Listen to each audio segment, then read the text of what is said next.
ಸ್ನೇಹಿತರೆ, ಕೆಲವರು ಮಕ್ಕಳನ್ನ ಸ್ವತಂತ್ರವಾಗಿ ಬಿಡೋದಿಲ್ಲ, ಮುಕ್ತವಾಗಿ ಮಾತಾಡೋದಕ್ಕೆ ಬಿಡೋದಿಲ್ಲ, ಕೆಲಸ ಮಾಡೋದಕ್ಕೆ ಬಿಡೋದಿಲ್ಲ, ಆಟ ಆಡೋದಕ್ಕೆ ಬಿಡೋದಿಲ್ಲ. ಈ ರೀತಿ ಮಾಡೋದ್ರಿಂದ ಮಕ್ಕಳ ಮನಸ್ಥಿತಿ ಹೇಗೆಲ್ಲ ಅತ್ಯದ್ಭುತವಾಗಿ ಪರಿವರ್ತನೆ ಆಗುತ್ತೆ. ಅದು ಸಕಾರಾತ್ಮಕವಾಗೂ ಆಗಬಹುದು, ನಕಾರಾತ್ಮಕವಾಗೂ ಆಗಬಹುದು. ಉದಾಹರಣೆಯೊಂದಿಗೆ ನಿಮಗೆ ತಿಳಿಸ್ತೀನಿ.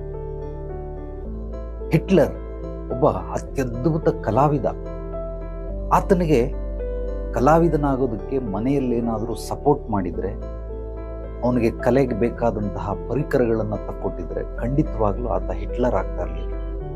ಆದರೆ ಅವರ ಅಪ್ಪ ಅಮ್ಮ ಯಾವುದೋ ಇದು ಗೀಚ್ಕೊಂಡು ಕುಂತಿದ್ಯಾ, ಬಣ್ಣ ಬಳ್ಕೊಂಡು ಕುಂತಿದ್ಯಾ, ಇದರಿಂದ ಏನು ಪ್ರಯೋಜನ, ಮೊದಲು ಸ್ಕೂಲ್ಗೆ ಹೋಗು, ಮಾರ್ಕ್ಸ್ ತೆಗಿ, ರ್ಯಾಂಕ್ ತೆಗಿ, ಒಳ್ಳೆ ಕೆಲಸ ಸಿಗುತ್ತೆ, ಈ ರೀತಿ ಅವನನ್ನು ಸರ್ವನಾಶ ಮಾಡಿಬಿಟ್ರು. ನಾನು ಸಾಕಷ್ಟು ಬಾರಿ ಹೇಳ್ತಾ ಇರ್ತೀನಿ, ಕಲೆ, ಸಂಗೀತ, ಸಾಹಿತ್ಯ, ನೃತ್ಯ ಈ 4 ರೀತಿ ವೃತ್ತಿಯನ್ನಾಗೋ ಪ್ರವೃತ್ತಿಯನ್ನಾಗೋ ಸ್ವೀಕರಿಸಿದಂಥವ್ರಿಗೆ ಧ್ಯಾನ ಮಾಡುವ ಅವಶ್ಯಕತೆ ಇಲ್ಲ. ಯಾಕೆಂದರೆ ಇದೆಲ್ಲದಕ್ಕೂ ಕೂಡ ಅದ್ಭುತವಾದಂತಹ ಏಕಾಗ್ರತೆಯ ಅವಶ್ಯಕತೆ ಇದೆ.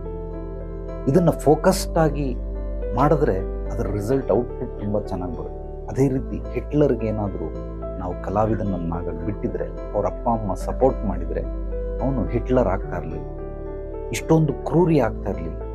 ಆದ್ದರಿಂದ ನೀವು ಅಷ್ಟೇ ನಿಮ್ಮ ಮಕ್ಕಳಿಗೆ ಆಕ್ಟಿವಿಟೀಸ್, ಅದು ಶಾರೀರಿಕವಾಗಿರಲಿ, ಮಾನಸಿಕವಾಗಿರಲಿ ಅಥವಾ ಆತ್ಮಿಕವಾಗೇ ಇರಲಿ, ಇದನ್ನು ನೀವು ಮಕ್ಕಳಿಗೆ ಹೇಳಿಕೊಟ್ರೆ ಮಕ್ಕಳು ಕೂಡ ಅತ್ಯದ್ಭುತವಾದಂತಹ ಸತ್ಪ್ರಜೆ ಆಗ್ತಾರೆ, ನಾಡಿಗೆ, ದೇಶಕ್ಕೆ, ಜಗತ್ತಿಗೆ. ನಿಮಗೆ ಅದು ಗೊತ್ತಾಗಲಿಲ್ಲ ಅಂದರೆ ಮಕ್ಕಳನ್ನು ಕರ್ಕೊಂಡು ಬನ್ನಿ ಕೌನ್ಸಿಲಿಂಗ್ಗೆ. ನೀವು ಕೂಡ ಬನ್ನಿ, ಪೋಷಕರು ಕೂಡ ಬನ್ನಿ. ನಿಮ್ಮೆಲ್ಲರಿಗೂ ಸಂಕ್ಷಿಪ್ತವಾಗಿ ಎಲ್ಲವನ್ನ ಬಹಳ ವಿವರಣೆಯೊಂದಿಗೆ, ಉದಾಹರಣೆಯೊಂದಿಗೆ ತಿಳಿಸಿ ನಿಮ್ಮ ಜೀವನವನ್ನು ಪರಿವರ್ತನೆ ಮಾಡುವಂತಹ ಪ್ರಯತ್ನ ಮಾಡಿ.